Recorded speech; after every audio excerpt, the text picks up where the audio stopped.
Alam mo, desidido na ako. Pahiram ako ng plancha, pahiram ako ng damit, tapos magsi-skincare ako para maging clear skin ako katulad ng Miss Blush na yon. Para mapansin ako ni Robin, kailangan ko magpaganda. Sige ate, tutulungan kita dyan. At sana tulungan talaga tayo ni Lord kasi kailangan na natin ng divine intervention.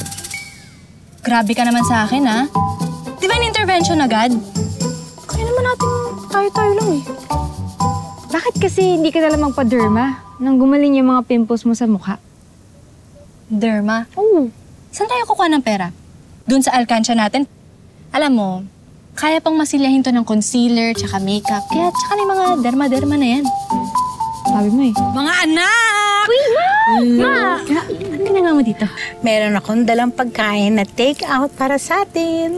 Baka naman sabihin ninyo, ang papa nyo lang nagpapadeliver ng food para sa inyo. Ma, hindi mo naman kailangan makipag-competition sa Best Parent Award na yan. Okay?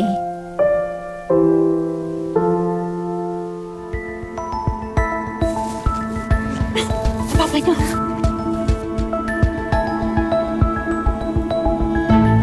Naman ako umawat.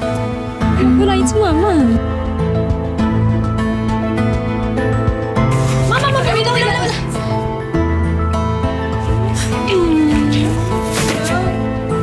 Sayang. Sayang. Sayang yung pagkain daw. Walang kakain! Kailangan kong maging kasing sexy ng Donna na yun. Kailangang magsisi ang papa ninyo.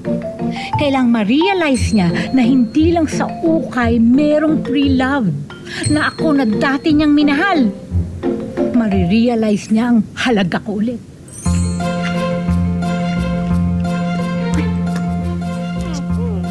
Pareho na kayo may project makeover. Baliw na dahil sa mga lalaki.